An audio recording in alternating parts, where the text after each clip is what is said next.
어, 네, 반갑습니다. 아까 인사했는데 그래도 또 인사드립니다. 하여튼 부족한 사람 초대해 주셔서 감사합니다. 우리 장대원 집사 친구여서 이제 그냥 친구가 오라고 그래가지고 왔는데 하여튼 이 월요일 저녁 시간에 이렇게 일본 선교를 위해서 이렇게 헌신하는 여러분들을 보니까 참 부끄럽다라는 이런 생각도 듭니다. 참 귀하고 감사하고 또 언젠가는 여러분들을 통해서 아름다운 열매가 맺혀질 줄로 믿습니다. 네, 아멘. 자, 오늘 말씀은 사도행전 15장 36절입니다.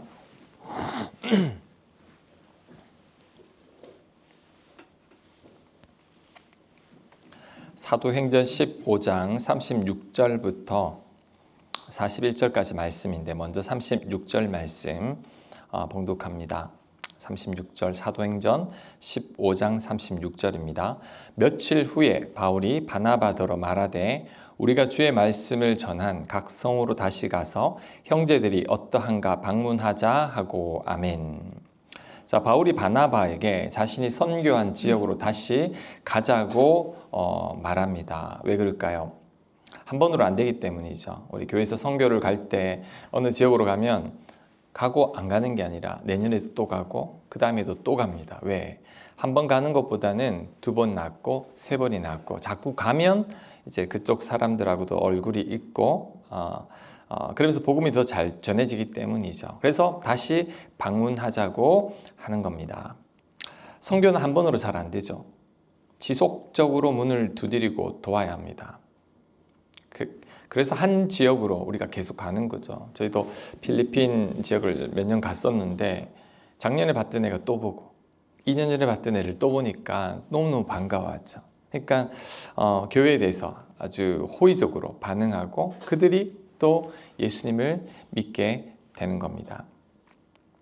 지속적으로 관심과 사랑을 보여줄 때 그들도 감동하게 되는 거죠. 일본 선교가 그런 선교가 아닌가 생각합니다. 선교사님들의 무덤이고 불모지라고 하죠. 아무리 복음을 전해도 믿지 않는 일본인들 그래도 포기하지 않고 계속 문을 두드리는 거죠. 함께 살면서 우리들의 삶을 통해 그들을 감동시키는 겁니다.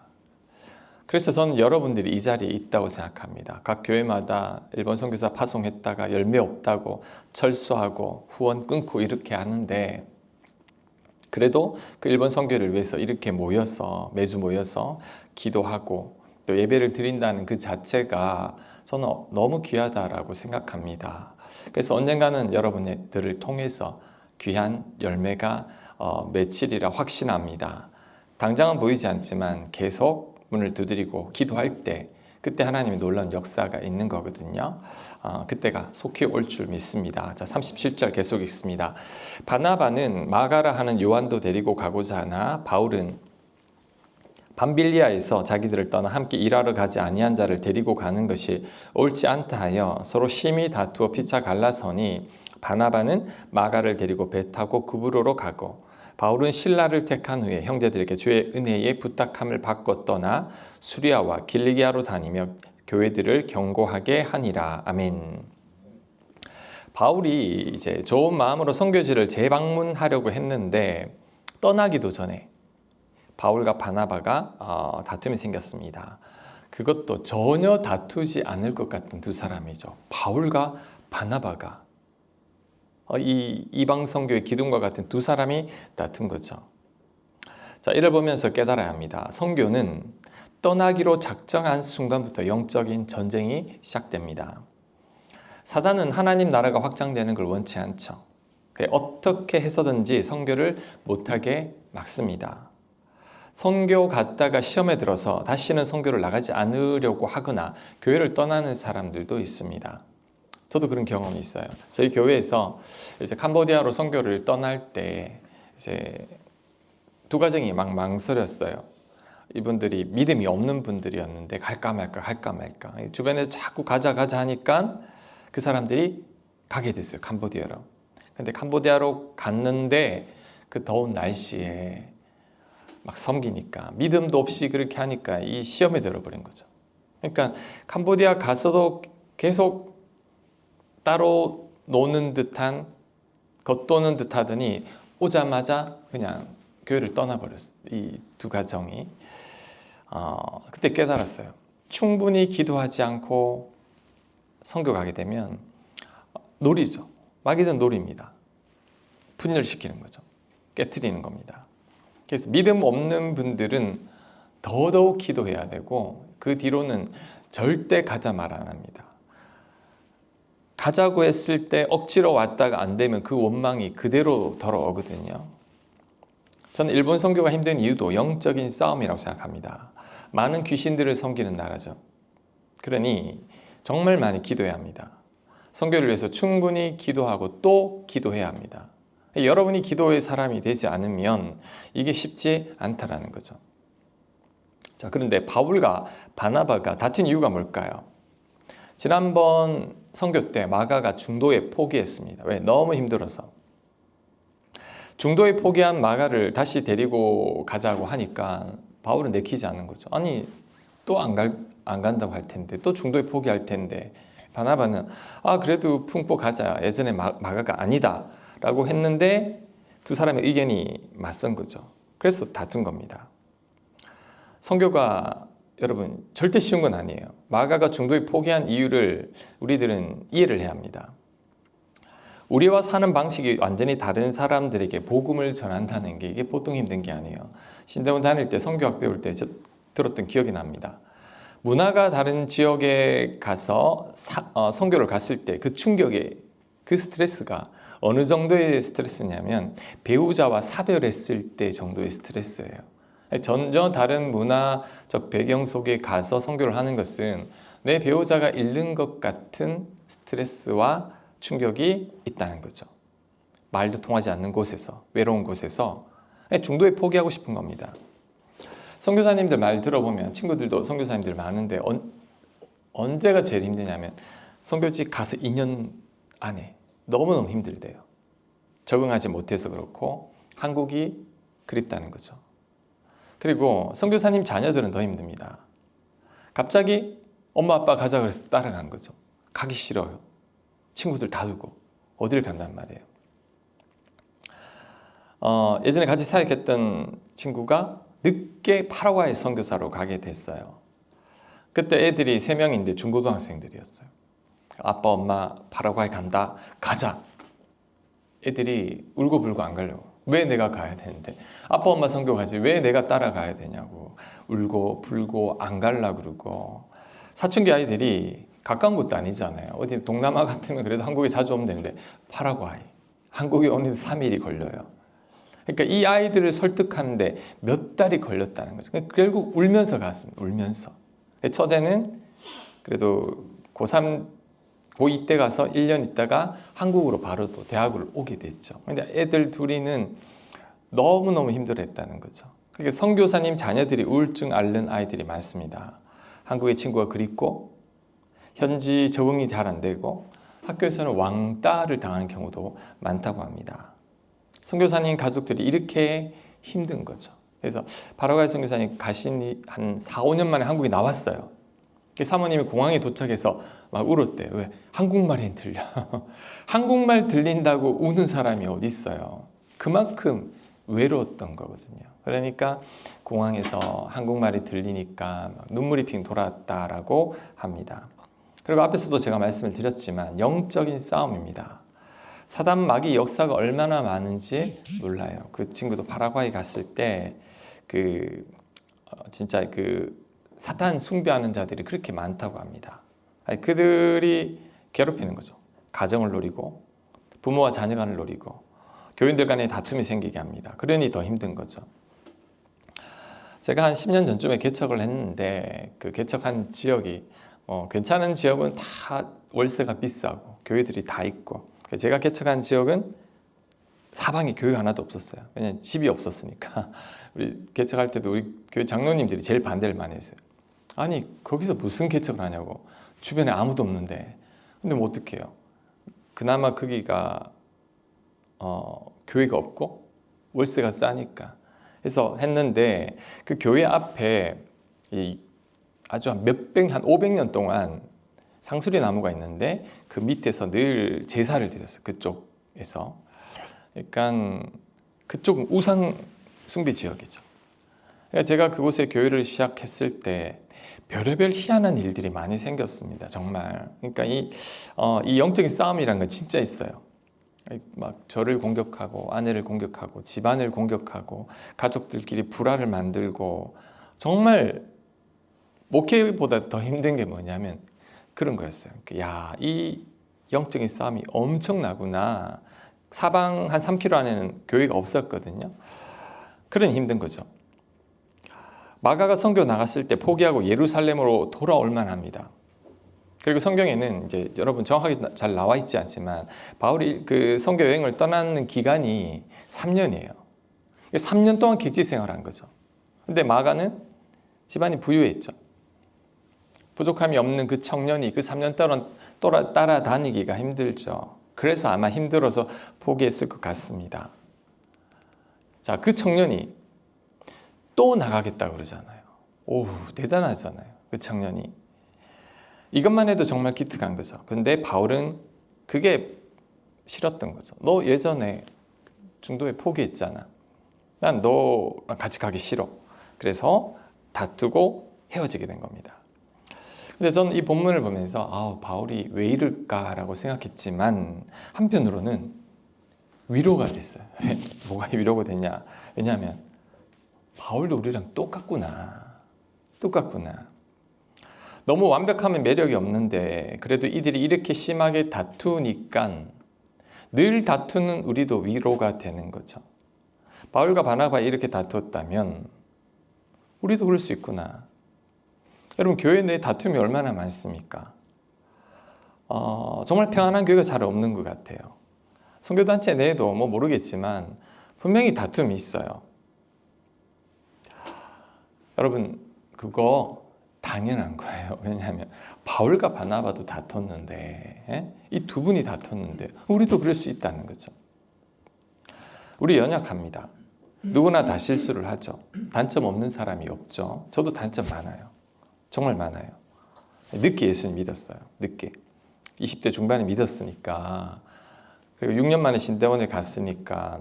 그러니까 저는 단련되지 못했던 사람이 신학교를 간 거죠. 사역하면서 부족한 게 얼마나 많았겠습니까? 그래서 이 자리에 오기까지 참 많은 연단이 있었습니다. 마가도 단점이 있었던 거죠. 그 청년 마가도. 하지만 장점도 많죠. 젊은 청년이 그렇게 헌신하는 청년이 어디 있습니까? 그리고 집이 부자인데 헌신하지 않아요. 편하게 먹고 살 수 있는데 이렇게 따라다니는 게 어딥니까? 근데 바울은 그것을 이해하지 못했던 거죠. 근데 우리들도 바울과 같은 이런 모습이 있습니다. 사람 품지 못합니다. 지금도 사람 품지 못하는 분들이 있을 수 있어요. 하지만 결코 좋은 모습은 아니죠. 우리는 더 이상 바울과 같은 실수를 범해서는 안 됩니다. 자, 그러면 어떻게 하면 좋을까요? 자, 바울과 같은 실수를 범하지 않으려면 우리는 상대의 단점, 그거 하나 품는 자가 되어야 합니다. 근데 가만히 따지고 보면 내 마음에 들지 않는 그 어떤 사람, 그 사람 단점이 마음에 들지 않는 건데 그 사람은 그거 빼면은 괜찮은 사람인 경우가 많아요. 기껏해야 단점 한두 가지. 근데 우리들은 그걸 품지 못하는 거거든요. 성도님들을 만나보면 이런 말을 자주 합니다. 우리 남편이 다 좋은데 목사님 요거 하나. 우리 자녀가 다 좋은데 이거 하나. 우리 목사님 다 괜찮은데 그거 하나 마음에 안 듭니다. 그럼 어떻게 해야 되나요? 그 한 가지만 품으면 되는 거죠. 사람은 누구에게나 한 가지 흠이나 단점은 다 있어요. 완벽한 사람 없습니다. 한 명도 없습니다. 완벽한 사람이 있다면 예수님이 이 땅에 올 필요가 없죠. 그래서 사람들은 누구나 내 마음에 들지 않는 게 한 가지씩은 다 가지고 있습니다. 그 한 가지를 품으면 화목하고 행복한 것이고 그 한 가지를 못 품게 되면 바나바와 바울처럼 다투게 됩니다. 인간 관계 속에서 어려움을 겪게 되죠. 제가 지난 인생 이제 길지는 않았지만 돌아볼 때 정말 후회되는 게 있다면 굉장히 괜찮은 사람인데 정말 내 마음에 들지 않는 한두 가지 때문에 그 사람을 놓친 사람들이 많습니다. 그 한 가지 단점만 빼면 정말 좋은 사람이었는데 제가 예전에는 못 품었었거든요. 그게 너무 후회가 됩니다. 지금 나라면 괜찮아요. 충분히 품었을 텐데 그때는 그 한 가지 때문에 제가 품지 못해서 그 사람과 연합하지 못했던 게 정말 후회가 됩니다. 여러분, 하나님도 우리의 허물 품어주셨죠? 예수님은 내 단점 때문에 십자가에 달리셨죠? 그래서 우리가 구원을 받았잖아요. 그렇다면 이제는 우리가 그 한 가지 단점만을 품는다면 괜찮다는 거죠. 문제될 게 없죠. 지금 여러분이 못마땅한 사람이 있다면 누굽니까? 그 사람 무엇이 못마땅합니까? 지금까지 그것 때문에 얼마나 많이 다퉜습니까? 특히 내 가까운 사람이 그런 단점을 지녔다면 계속 다툽니다. 내 배우자일 수 있고 내 자녀일 수 있고 내 부모일 수도 있고 같은 교회 동역자될 수 있는데 왜 다투느냐? 그거 고쳐. 그거 바꿔. 여러분, 지금까지 그렇게 살아오면서 그 사람이 바뀌던가요? 안 바뀌죠. 그럼 어떻게 해야 될까요?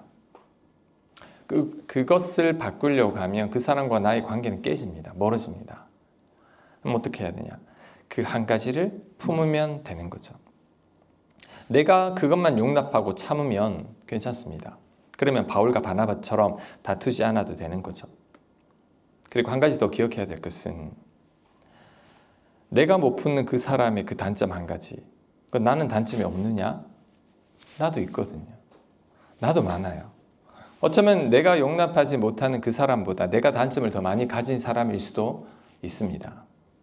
그런데 내 단점에는 그렇게 관대하면서 왜 상대의 그 단점 하나는 우리가 용납하지 못하는 걸까요? 바울도 그랬습니다. 여러분, 과거의 바울 어땠습니까? 그리스도인들을 박해했던 바울이에요. 스데반을 죽인 자리에 바울이 있었죠. 자, 이런 바울을 바나바는 용납을 했어요. 근데 바울은 마가의 실수를 용납하지 못하고 있죠. 바울이 반드시 기억해야 할 게 있습니다. 나도 품고 용납되어졌다는 거죠. 그리스도인들을 박해한 바울을 예수님께서 품으시고 그를 부르셨어요. 그리스도인들이 꺼리던 그 바울을 바나바가 품었습니다. 그리스도인들을 괴롭히던 그 바울을 못마땅하게 여겼던 성도님들을 바나바가 설득해서 받아들인 거죠. 본인은 받아들여졌는데 본인은 못 품고 있는 거죠. 하지만 바울이 후에는 이 마가를 품게 됩니다.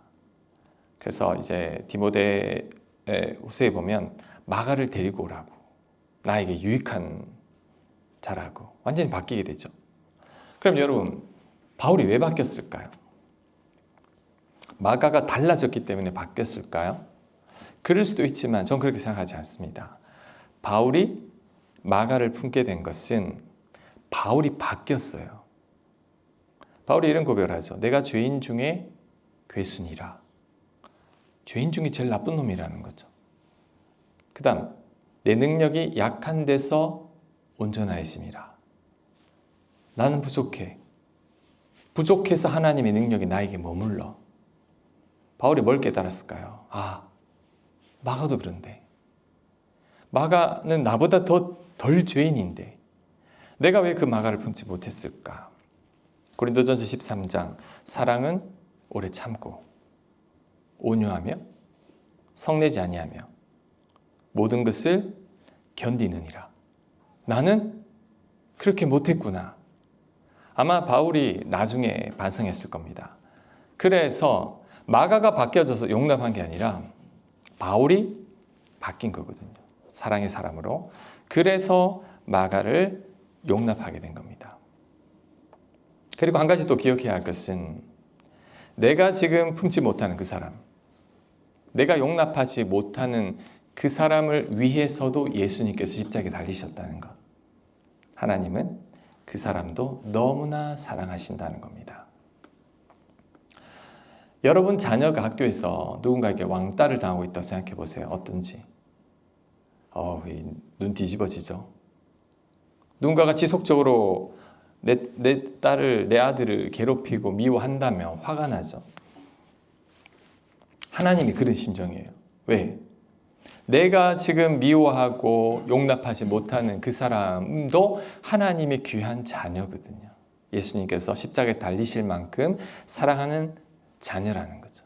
내가 그 사람을 못 품는 것은 내가 지금 어떤 자녀를 지속적으로 괴롭히는 겁니다. 왕따를 시키고 미워하고. 하나님 마음 아픈 겁니다.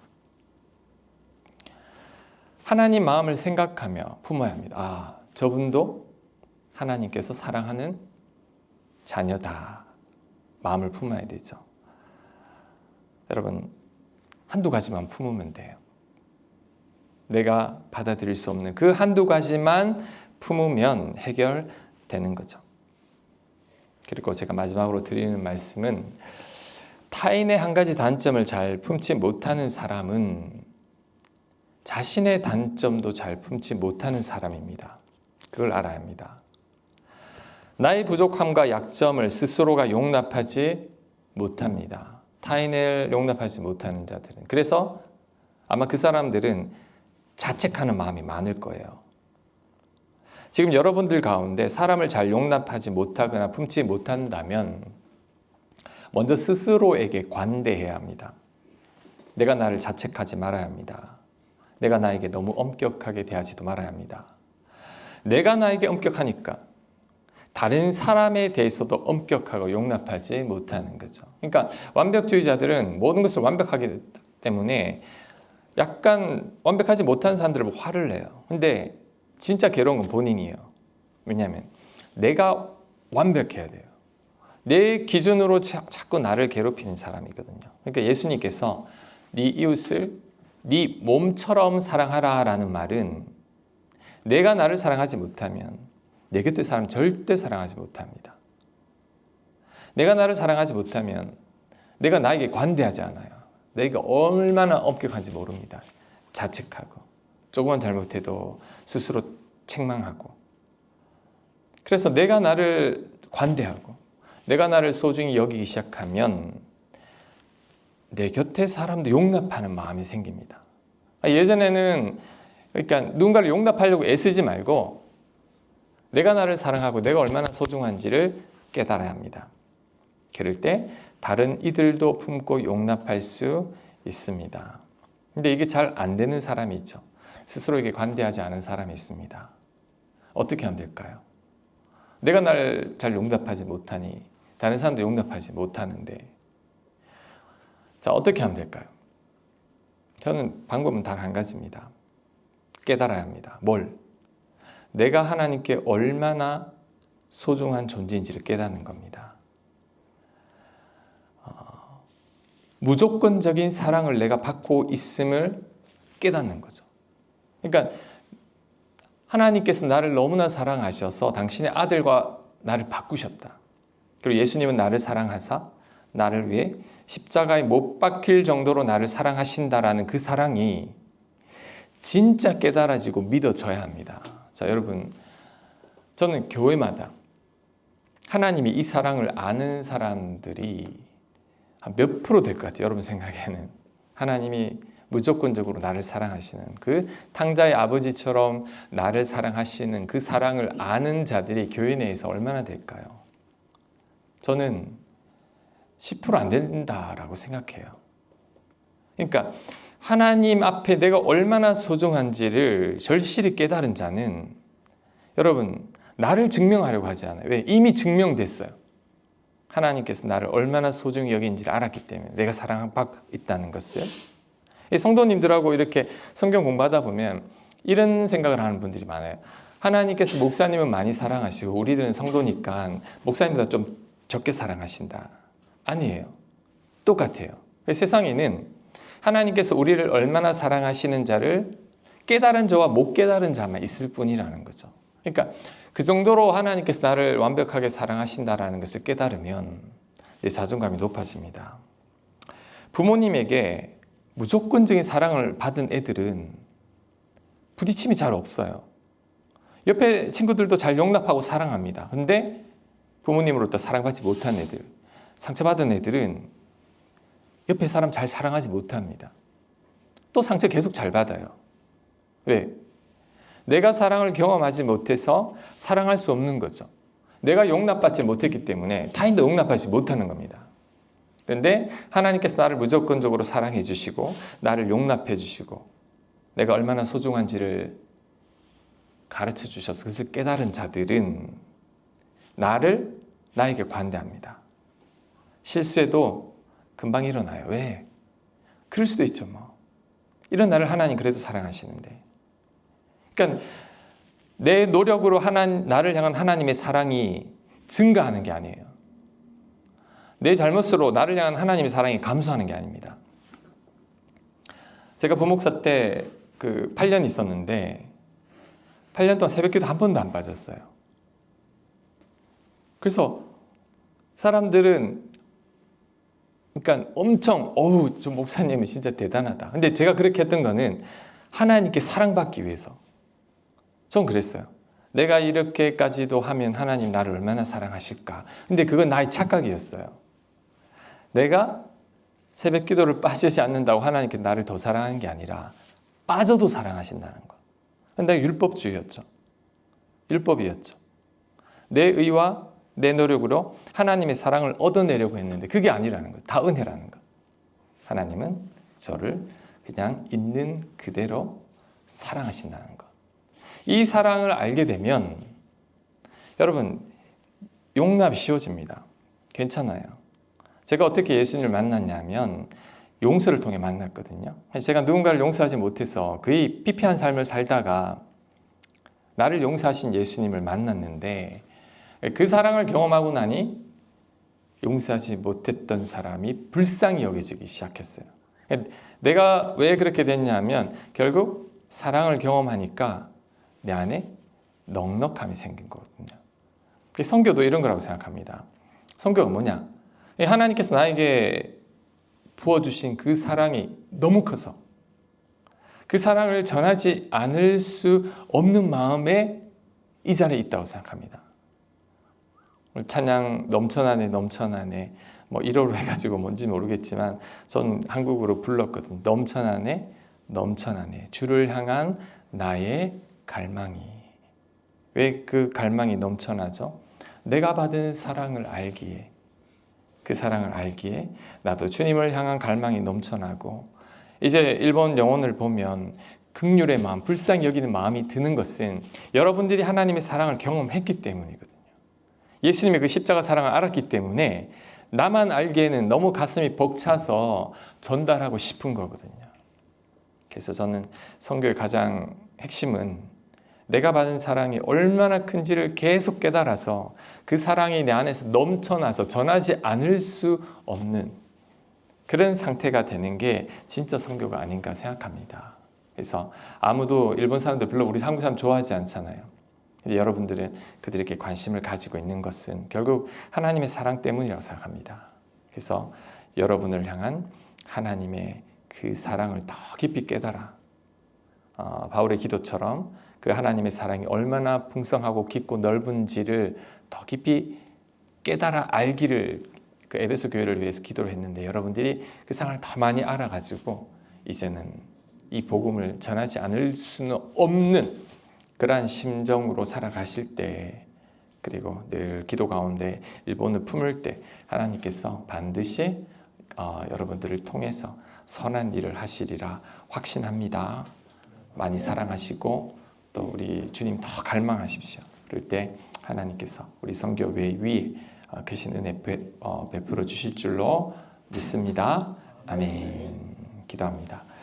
하나님, 왜 일본 선교를 하느냐 묻는다면 우리를 향한 하나님의 사랑이 너무 커서입니다. 죽을 수밖에 없는 우리들을 위해 이 땅에 오셨고 인간의 몸으로 33년간 지내시다가 십자가에 달려 죽기까지 하신 그 사랑, 그 덕분에 하나님의 자녀가 된 이 은혜를 우리가 알기에 전하지 않을 수 없는 우리들의 마음입니다. 하나님, 우리 선교회 위에 크신 은혜 부어주시고 하나님의 사랑을 이들에게 마음껏 넘쳐나도록 하나님 부어주셔서 그 사랑 때문에 전하지 않고는 감당할 수 없는 마음이 되게 하시고 그 영혼을 사랑하는 마음으로 인해서 일본 선교의 아름다운 열매가 맺혀질 수 있도록 하나님 축복하여 주시옵소서. 늦은 시간에도 사모하는 마음으로 이곳에 모인 주의 백성들 위에 하나님 복 내려 주시고 이들을 통해서 하나님의 놀라운 선교의 장을 펼쳐 주시옵소서. 이 선교회를 붙들어 주시고 번창케 하시고 어려운 일을 닥친다 할지라도 능히 이기게 하시는 그 하나님을 경험하며 살아갈 수 있도록 복 내려 주시옵소서. 예수님 이름으로 기도합니다. 아멘.